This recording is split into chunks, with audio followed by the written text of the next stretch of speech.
ആതിഥേയരായ മെക്സിക്കോ അങ്ങനെ 40 വർഷത്തിന് ശേഷം ഒരു നോക്കൌട്ട് മാച്ച് വിജയിച്ചിരിക്കുകയാണ്. ഇതിനു മുമ്പ് 1986 അന്നും മെക്സിക്കോയിൽ വെച്ച് തന്നെയായിരുന്നു അവരുടെ പ്രീവിയസ് നോക്കൌട്ട് വിൻ. അന്ന് ബൾഗേറിയനെ 2-0 എന്ന സ്കോറിനാണ് തോൽപ്പിച്ചത്.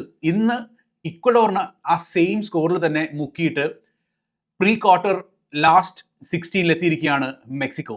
വീഡിയോ തുടങ്ങുന്നതിന് മുമ്പ് റിക്വസ്റ്റ് ഉണ്ട്, എല്ലാവരും ഈ വീഡിയോയ്ക്ക് ഒരു ലൈക്ക് തന്ന് സപ്പോർട്ട് ചെയ്യണമെന്ന് റിക്വസ്റ്റ് ചെയ്യുന്നു. പിന്നെ നമ്മുടെ ചാനൽ സബ്സ്ക്രൈബ് ചെയ്യാത്ത ആരെങ്കിലും വീഡിയോ വാച്ച് ചെയ്യുന്നുണ്ടെങ്കിൽ please subscribe to the channel.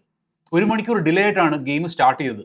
സ്റ്റേഡിയത്തിൻ്റെ അടുത്ത് ഇടിയും മിന്നലും ഒക്കെ രൂപപ്പെട്ടതുകൊണ്ട് ഗെയിം കുറച്ച് ഡിലേ ഉണ്ടായി. പക്ഷേ എന്നിരുന്നാൽ പോലും സ്റ്റേഡിയത്തിൻ്റെ അകത്ത് ഫാൻസിനെ ഒന്നും അവരുടെ ഇലക്ട്രിക് അറ്റ്മോസ്ഫിയർ ഈ ഇടിയും മിന്നലും അത് ഇരട്ടിപ്പിക്കാനായിട്ട് സഹായിച്ചു എന്ന് വേണം പറയാനായിട്ട്. കാരണം സ്വന്തം ടീം കളിക്കുമ്പോൾ അവരുടെ ഫാൻസ് കൊടുത്ത ആ ഒരു എന്താ പറയുക, ഒരു അറ്റ്മോസ്ഫിയർ എന്ന് പറഞ്ഞാൽ അത് ഭയങ്കര കിടില ഒരു അറ്റ്മോസ്ഫിയർ തന്നെയായിരുന്നു. എനിക്ക് തോന്നിയെന്ന് വെച്ചിരുന്നാൽ ഈ സ്റ്റേഡിയം, പ്രത്യേകിച്ച് മെക്സിക്കോ സിറ്റിയുടെ അവരുടെ സ്വന്തം സ്റ്റേഡിയം എന്ന് പറഞ്ഞാൽ one of the most electrifying ഫാൻസിനെ കൊണ്ട് നിറയുന്ന ഹോസ്റ്റ് സ്റ്റേഡിയങ്ങളിലൊന്നാണ്. കളി തുടങ്ങി ആദ്യ നിമിഷങ്ങളിൽ തന്നെ രണ്ട് ടീമുകളും ഒപ്പത്തിനൊപ്പം തന്നെയാണ് മുമ്പോട്ട് പോയിക്കൊണ്ടിരുന്നത്. നല്ല രീതിയിലുള്ള ഒരു അറ്റാക്കും പിന്നെ എന്താ പറയുക, ആ ഒരു പ്രോപ്പർ ഫൈറ്റ്, ഒരു സൗത്ത് അമേരിക്കൻ ഫൈറ്റ് തന്നെയാണ് സ്റ്റേഡിയത്തിൽ കണ്ടത്. പിന്നീട് അങ്ങോട്ട് 22-ാം മിനിറ്റിൽ ജൂലിയൻ ക്വിനോൺസ് നേടിയിട്ടുള്ള ആ ഒരു ഗോളിലൂടെ, അതായത് മിഡ് ലൈനിൽ നിന്ന് കിട്ടിയ ബോളുമായിട്ട് സ്വീകരിച്ച് മുമ്പോട്ട് പോയി ഒന്ന് വെട്ടിത്തിരിഞ്ഞ് എടുത്ത ആ ഒരു സൂപ്പർ സ്ട്രൈക്ക്, ആ ഒരു ഗോളിൽ മെക്സിക്കോ മുന്നിലെത്തുന്നു. പിന്നീട് 9 മിനിറ്റ് കഴിഞ്ഞിട്ട് 31-ാമത്തെ മിനിറ്റിൽ റൗൾ ഗിമിനസിന് കിട്ടിയിട്ടുള്ള ആ ചാൻസിൽ നിന്നും സ്കോർ 2-0 എത്തിക്കുകയാണ് ചെയ്തത്. പിന്നീട് അങ്ങോട്ടേക്ക് കണ്ടത് മെക്സിക്കോയുടെ സർവാധിപത്യം തന്നെയായിരുന്നു. പൊസഷൻ സ്റ്റാറ്റ്സിലൊക്കെ എക്വഡോറിന് കൂടുതൽ ഉണ്ടായിരുന്നെങ്കിൽ പോലും ഷോട്ട്സ് ഓൺ ടാർഗറ്റ് അങ്ങനത്തെ ഉള്ള എല്ലാ മേജർ സ്റ്റാറ്റ്സിൻ്റെ അകത്തും മെക്സിക്കോ തന്നെയാണ് മുന്നിട്ടുന്നത്. ഒത്തിരി ആക്രമണം അവർ തുടരെ അഴിച്ചുവിടുന്നുണ്ടായിരുന്നു. 2-0 ലീഡ് നേടിയതോടുകൂടി മെക്സിക്കോ വളരെയധികം ആത്മവിശ്വാസത്തോടു കൂടിയിട്ടാണ് പിന്നീട് അങ്ങോട്ട് കളിച്ചത്. അവർക്ക് കൂടുതലായിട്ടുള്ള ഷോട്ട്സ് ഓൺ ടാർഗറ്റും കൂടുതൽ ഷോട്ട്സും എല്ലാം ആ സ്റ്റാറ്റ്സിലെല്ലാം മുന്നിട്ട് നിന്നു. പക്ഷേ പൊസഷൻ്റെ കാര്യത്തിൽ മാത്രമാണ് ഇക്വഡോർ കുറച്ചൊന്ന് മുന്നിൽ നിന്നത്. ബാക്കിയുള്ള കാര്യങ്ങളിൽ മൊത്തം മെക്സിക്കോ ഒരു സർവാധിപത്യം തന്നെ സ്ഥാപിച്ചിട്ടാണ് മുമ്പോട്ട് പോയിക്കൊണ്ടിരുന്നത്. So they were free. അവരുടെ എന്താ പറയുക, മൈൻഡും എല്ലാം ഫ്രീ ആയിട്ടാണ് അവർ കളിച്ചത്. കാരണം ഓൾറെഡി ഒരു 2 ഗോൾ അഡ്വാൻറ്റേജ് ഉണ്ട്. പിന്നെ സ്വന്തം ഫാൻസിൻ്റെ ആർത്തിരമ്പുന്ന ഫാൻസിൻ്റെ സപ്പോർട്ടും ഇതെല്ലാം കൂടി അവർ വളരെയധികം റിലാക്സ്ഡ് ആയിട്ടാണ് കളി മുമ്പോട്ട് കൊണ്ടുപോയത്. അതിൻ്റെ ഭാഗമായിട്ട് തുടർച്ചയായിട്ട് പല രീതിയിലുള്ള ആക്രമണങ്ങളും മെക്സിക്കോയ്ക്ക് നടത്താനായിട്ട് സാധിച്ചു. അപ്പോൾ ഇങ്ങനത്തെ തുടരെയായിട്ടുള്ള ആക്രമണങ്ങൾ വന്നതിപ്പം ഇക്വഡോർ അവർ ഭയങ്കര രീതിയിൽ അവരുടെ നിര പരുങ്ങലിലായി എന്ന് വേണം പറയാനായിട്ട്. ചാൻസസ് ക്രിയേറ്റഡ് ടോട്ടൽ 14, പിന്നെ shots 15 and shots on target 3. ഇതാണ് മെക്സിക്കോയുടെ സ്റ്റാറ്റ്. അപ്പം തുടരെ അവർ ആക്രമണം അഴിച്ചുവിട്ടുകൊണ്ട് തന്നെ ഇരുന്നു. അവർ എന്താ പറയുക, റിലൻലെസ് ആയിട്ട് തന്നെയാണ് കളിച്ചുകൊണ്ടിരുന്നത്.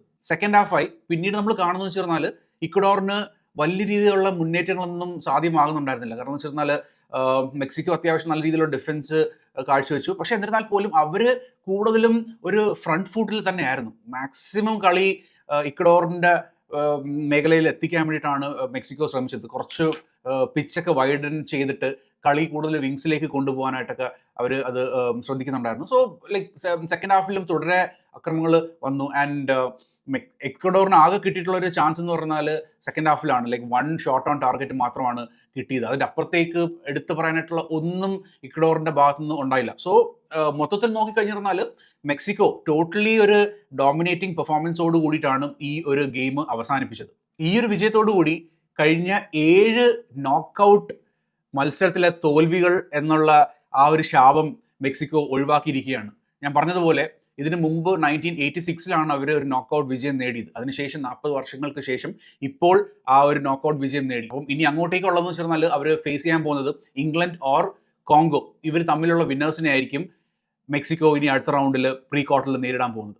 ഇംഗ്ലണ്ട് ആയിരിക്കും ആ ഗെയിമിൽ വിജയിക്കാനായിട്ടുള്ളൊരു സാധ്യത. പക്ഷേ എന്നിരുന്നാൽ പോലും അത് കഴിഞ്ഞിട്ട് മെക്സിക്കോനെ ഫേസ് ചെയ്യാൻ വേണ്ടിയിട്ട് അവർ തിരിച്ചെത്തുന്നത് ഈ സെയിം മെക്സിക്കോ സ്റ്റേഡിയത്തിൽ തന്നെയായിരിക്കും. സോ ഈ സ്റ്റേഡിയത്തിൻ്റെ ഒരു പ്രത്യേകത എന്ന് പറഞ്ഞാൽ കഴിഞ്ഞ 89 ഗെയിംസ് ഈ സ്റ്റേഡിയത്തിൽ കളിച്ചതിൽ ആകെ 2 കളി മാത്രമേ മെക്സിക്കോ തോറ്റിട്ടുള്ളൂ. അതിൻ്റെ അകത്തൊരു വോപ്പിംഗ് 70 ഗെയിംസ് ആണ് അവർ ഈ ഒരു സ്റ്റേഡിയത്തിൽ വിജയിച്ചിട്ടുള്ളത്. പിന്നെ വേൾഡ് കപ്പിൻ്റെ ചരിത്രം നോക്കിക്കഴിഞ്ഞിരുന്നാൽ അവർ ഈ സ്റ്റേഡിയത്തിൽ ലാസ്റ്റ് 10 ഗെയിംസ് അൺബീറ്റൺ ആണ്. അപ്പം ഈ ഒരു മേജർ റെക്കോർഡിൽ നിൽക്കുന്ന സമയത്താണ് മോസ്റ്റ് പ്രോബ്ലി ഇംഗ്ലണ്ട് അവരെ നേരിടാൻ വരുന്നത്. So it will never be easy for England എന്ന് വേണം നമുക്ക് കരുതാനായിട്ട്. മെക്സിക്കോയുടെ ലാസ്റ്റ് 16 എൻട്രി എന്ന് പറഞ്ഞാൽ വളരെയധികം ഡോമിനേറ്റിംഗ് ആയിട്ടാണ് അവർ ഇവിടെ എത്തിയിരിക്കുന്നത്. കാരണം വെച്ച് കഴിഞ്ഞാൽ വേൾഡ് കപ്പ് ചരിത്രത്തിൽ ആദ്യത്തെ 4 ഗെയിംസിൽ ഒരു ഗെയിമിൽ പോലും ഗോൾ വഴങ്ങാതെ എത്തിയിട്ടുള്ള 4ാമത്തെ ടീമാണ് മെക്സിക്കോ. ഇന്ന് നേടിയത് ജൂലിയൻ കിനോൺസിന്റെ ഈ വേൾഡ് കപ്പിലെ 3ാമത്തെ ഗോളാണ്. ഇതോടുകൂടി 2ാം സ്ഥാനത്ത് എത്തിയിരിക്കുകയാണ്. ഇതിനു മുമ്പ് 4 ഗോളുമായിട്ട് ലൂയിസ് ഹെർണാണ്ടസും പിന്നെ ചിച്ചാരറ്റോ ഹെർണാണ്ടസ്, നമ്മുടെ ജാവിയർ ഹെർണാണ്ടസ്, ഇവർ രണ്ടുപേരും 4 ഗോളോട് കൂടിയിട്ടാണ് ടോപ്പ് സ്കോററായിട്ടൊരു വേൾഡ് കപ്പിൽ മെക്സിക്കോയ്ക്ക് വേണ്ടിയിട്ട് കളിച്ചിട്ടുള്ളത്. സോ ആ ഒരു റെക്കോർഡിന്റെ തൊട്ട് താഴെ എത്തിയിരിക്കുകയാണ്. റാവുൽ ഗിമനസ് തൻ്റെ 2ാമത്തെ ഗോൾ ഈ വേൾഡ് കപ്പിൽ സ്കോർ ചെയ്തതോടുകൂടി total goals 47 for Mexico team. ഇനി ഒരു 5 ഗോളിന്റെ വ്യത്യാസത്തിൽ യാവിയർ ഹെർണാണ്ടസ് ചിച്ചാരറ്റോയുടെ റെക്കോർഡിന്റെ തൊട്ട് ബാക്കിൽ തന്നെയാണ് ഇപ്പോൾ റാവുൽ ഗിമനസ് നിൽക്കുന്നത്. ഇക്വഡോർ വളരെയധികം ഡിസപ്പോയിന്റിംഗ് ആയിട്ടാണ് ഈ ഒരു വേൾഡ് കപ്പ് എൻഡ് ചെയ്യിപ്പിച്ചിരിക്കുന്നത്. കാരണം നമ്മൾ വളരെയധികം പ്രതീക്ഷയോടാണ് ഇക്വഡോറിനെ കണ്ടത്. ബിക്കോസ് ഗ്രൂപ്പ് ഗെയിമിൽ ജർമ്മനിനെ തോപ്പിച്ചിട്ടുള്ള ഒരു ആത്മവിശ്വാസം അവരിലുണ്ടായിരുന്നു. So we expected more from Ecuador. പക്ഷേ വളരെയധികം നിറമങ്ങിയിട്ടാണ് എക്സിറ്റ് ചെയ്തത് വേൾഡ് കപ്പിൽ നിന്നും. To add insult to injury, ഇക്വഡോറിന്റെ ആർസനൽ ഡിഫൻഡർ പിയറി ഹിൻകാപ്പിയെ ഒരു റെഡ് കാർഡ് കണ്ട് പുറത്തു പോകുന്ന കാഴ്ചയാണ് നമ്മൾ കണ്ടത്. സെക്കൻഡ് ഹാഫിന്റെ ഇഞ്ചുറി ടൈമിൽ മെക്സിക്കോ പ്ലെയറുമായിട്ടുള്ള ഒരു വാഗ്വാദം അല്ലെങ്കിൽ ആ ഒരു സംസാരത്തിന്റെ ഇടയ്ക്ക് വെച്ചിട്ട് വാ പൊത്തിപ്പിടിച്ച് സംസാരിച്ചിട്ട് അതിന്റെ പേരിലാണ് പുറത്തു പോയത്. നമുക്കറിയാം ഈ വേൾഡ് കപ്പിലുള്ള ഒരു പ്രത്യേകത, ഒരു റൂൾ തന്നെയായിരുന്നു ഫിഫ കൊണ്ടുവന്നത്. You should not cover your mouth while having a argument with opposition player. അത് തന്നെയാണ് ഇവിടെ കണ്ടത്. സോ ഗെയിമിന്റെ ഇടയ്ക്ക് ഇങ്ങനത്തെ ഒരു വാഗ്വാദം വന്ന സമയത്ത് അത് റെഫറി കാണുന്നില്ല. പിന്നെ റെഫറീനെ വിളിച്ചിട്ട് സ്ക്രീനിൽ പോയി നോക്കാൻ പറഞ്ഞു. അവിടെ ചെന്ന് കണ്ടിട്ടാണ് റെഫറി വന്ന് റെഡ് കാർഡ് കൊടുക്കുന്നത്. പേഴ്സണലി ചോദിച്ചു കഴിഞ്ഞാൽ ഈ ഒരു റൂളിനോട് എനിക്ക് വലിയ താല്പര്യമൊന്നുമില്ല. കാരണം വെച്ച് കഴിഞ്ഞാൽ ഇപ്പം മൊത്തത്തിൽ ഒരു എന്താ പറയുക, പല റെസ്ട്രിക്ഷൻസ് ആണ്, പല തരത്തിലുള്ള. നമ്മൾ മുമ്പ് ഫുട്ബോൾ കണ്ടുകൊണ്ടിരുന്ന ആ ഒരു ഇതൊക്കെ ഒത്തിരിയൊക്കെ മാറി. പലപ്പോഴും ഈ കൈൻഡ് ഓഫ് റൂൾസും റെഗുലേഷൻസ് ഒക്കെ കൊണ്ടുവന്ന് ആ ഫുട്ബോളിൻ്റെ ഒരു നാച്ചുറൽ ഒരു സൗന്ദര്യം തന്നെ അവർ നിറം മങ്ങിക്കൊണ്ടിരിക്കുകയാണ്. സോ എന്താ നിങ്ങളുടെ അഭിപ്രായം? ഈ ഒരു കൈൻഡ് ഓഫ് റൂള് അത് ഫുട്ബോളിന് നല്ലതാണോ? എന്താണെന്ന് വെച്ചാൽ kindly put that in the comment section. Okay, so anyways Mexico അവരുടെ സ്വന്തം രാജ്യത്ത് നടക്കുന്ന world cup as A co host nation, അവരുടെ ആ ഒരു ജൈത്രയാത്ര ഇനി അങ്ങോട്ടേക്ക് എവിടം വരെ പോകുമെന്ന് നമുക്ക് കണ്ടറിയേണ്ട കാര്യമാണ്. Next game if it's Congo or England, അവർക്ക് ഞാൻ പറഞ്ഞതുപോലെ ഒട്ടും ഈസി ആയിരിക്കത്തില്ല. കാരണം മെക്സിക്കോയുടെ സ്വന്തം സ്റ്റേഡിയത്തിൽ തന്നെയാണ് കളി നടക്കുന്നത്. അവരുടെ ഫാൻസ് എന്നൊക്കെ പറഞ്ഞാൽ ദേ ക്രിയേറ്റ് ആൻ ഇലക്ട്രിക്